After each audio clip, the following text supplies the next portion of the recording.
I love you. This is turning out to be quite a year for video game adaptations, isn't it? I mean, after the likes of Mortal Kombat 2 and Street Fighter, we have Resident Evil breathing down our neck. At this time around, Zach Cregger has checked into the franchise. The director, who's delivered major hits like Barbarian and Weapons, now takes the mythos of Resident Evil to create something that's more of an original, standalone movie. The trailer's already grabbed my attention, and I can already tell that the actual film will have the classic Resident Evil scene intact. But what is the trailer all about, and why are people calling this one of the most anticipated horror movies of the year? In this video, you'll find out all the answers as I break down the trailer for you with everything you may have missed, so that you're better prepared when you head into the theaters on September 18th. A lot of information that we have is courtesy of Zach's interview with IGN, so don't forget to check out the full video, which is very insightful. How does the movie fit into the game timeline? This is a question that's been on my mind ever since the movie was announced, and I have to admit that the trailer in itself has nothing substantial that connects the film to the stories of Leon Kennedy or the Umbrella Corporation. That being said, Zach Cregger confirmed during this interview with IGN that the new movie ties into the Resident Evil games. The quick trailer shows Austin Abrams as a medical courier who's caught up in a problem of his own. And as Cregger has revealed, the movie's meant to take place parallel to the events of Resident Evil 2 and the outbreak in Raccoon City. But it's still not a direct franchise tie-in, and I'm curious to find out how Zach Cregger brings in his Resident Evil fanboy experience into the narrative. Also, the scene in the trailer where the protagonist named Brian is seen running through a desolate and icy city street offers a major hint about the context. As Zach Cregger pointed out during his interview, this is day one of Raccoon City, where everything goes to hell, and poor Brian's just caught up in this terrible situation where he doesn't have a clue about what's happening around him. Is the morbidly obese man in the trailer fat molded? If you're familiar with the works of Zach Cregger, you'll know that he loves to build an atmospheric survival horror vibe, and Resident Evil offers him the perfect platform. One of my favorite scenes in the trailer is when the protagonist, Brian, is trying to make a run for his life through the sewers, and he has the most unexpected encounter. Ahead of him in the sewer sits a morbidly obese, hairless man who gives him an epic poker face. There's literally no expression whatsoever. Neither fear nor fury, and the man just sits there, which is honestly so unnerving when you watch the scene. Brian freezes in his tracks and looks on in horror. Now, while this obese man looks like Baron Harkonnen from Dune, there's a closer Resident Evil reference that we're missing. I think he resembles the Fat Molded, a terrifying creature that appears in Resident Evil 7 Biohazard. But while they might be similar structurally, the Fat Molded is a lot more grotesque and disfigured than what we see with the man in this scene. And I think he might only be a reference to Fat Molded, but a whole different entity altogether. What Brian carries holds a lot of significance. Speaking about the scene where he runs through the city streets and he's clearly running for his life, you can see a box in his hand. This is a medicine box, and it fits well into the narrative. Brian is a medical courier, and he's making a delivery of something, the contents of which he probably doesn't know. And I'm guessing that the medicine box will be very important in the story, given how he doesn't let go of it even in near-death situations. It also establishes Brian as a lovable character, someone you can root for. He's caught up in the middle of the outbreak in Raccoon City, and he's not an ace fighter who knows how to fend off threats that he encounters. The gun transition makes sense. If you observe the trailer closely, you'll see that Brian goes through a few guns across the scenes. The first weapon that you see in his hand is a pistol as he walks toward the house. Later, he moves to grab a shotgun, although it doesn't have any shells, and I'm guessing that it will lead to a desperate search for the shells. This is another fun video game throwback, because the gamers will remember how they have to sweat it out in order to find the right gun and ammunition at the right time. Lastly, you see Brian with an MP5, and you can be sure that he'll need all his guns and bullets if he's going to make it out of this nightmarish realm alive.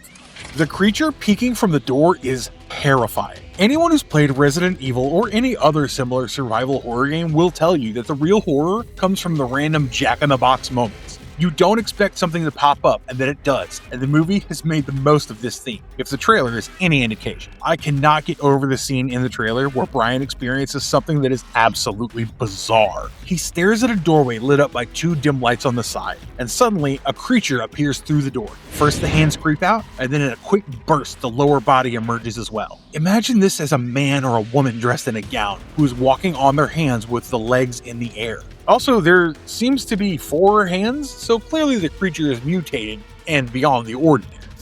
Zach really understands the essence of the game. There have been some questionable Resident Evil movies in the past, and what makes me so confident about this one is the director in charge, Zach Cregger. He's someone who's played and loved the game, and this, combined with his directorial skills, is a recipe for success. The trailer makes it very clear that the movie will capture the true survival horror essence of Resident Evil. You can see the protagonist Brian stumbling and running around as he tries to make sense of everything happening around him. He has to make the most of the resources available to him, and he must ration them wisely and explore the area to have any chance of making it out alive. This sounds familiar as a fan of the video games, because there is nothing that I love more than exploring the random rooms and landscapes while something terrible might happen at any given moment. You can see Brian doing the same in the trailer, where he's exploring the surroundings, totally confused and dazed about what is happening to him here.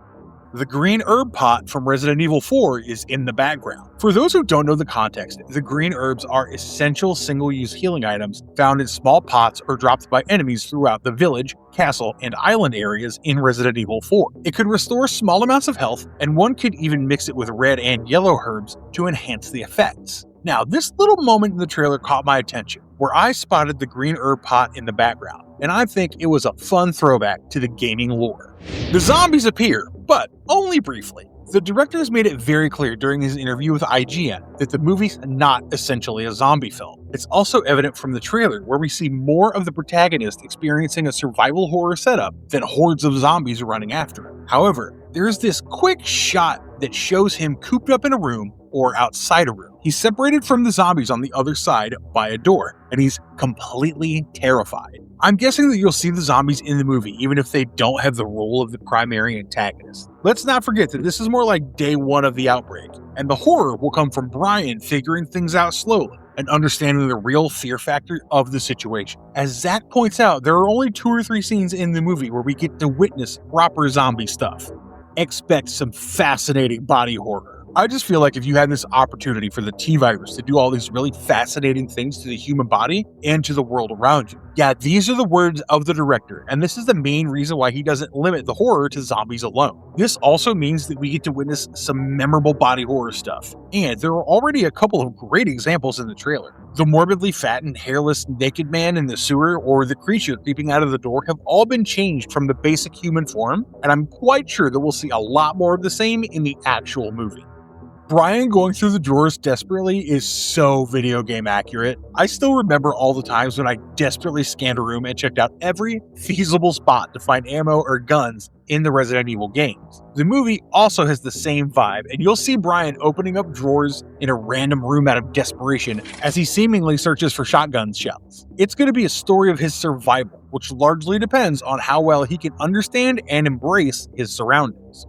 Too many locks to be opened. Too many keys to find. Oh, this one's a classic. The Resident Evil games are almost incomplete without all the locked doors that you need to open in order to escape or go ahead in the gameplay. The keys are usually hidden, and you must find them against all odds with time running out or something terrifying after. Now, I've spotted the same ambiance in the trailer of the Resident Evil movie, where you have multiple shots of Brian stumbling upon keys and locks. The place where he's landed seems to have a lot of locked doors and passages, and he has to find the keys before the terrors of the land get to him. All analysis aside, I'm thrilled by the first look of the trailer. It seems like a promise of a perfect horror film, even if I put Resident Evil aside for a while. Zach Cregger is someone who knows and understands his art, and I think this is the best directorial choice in the entire franchise. If the movie is anything like the trailer indicates, I can assure you that this will be a film to remember. And I cannot wait for the September release to see it all on the big screen. Let me know in the comments below what you think of the trailer and the director's version that has been so generously released by IGN.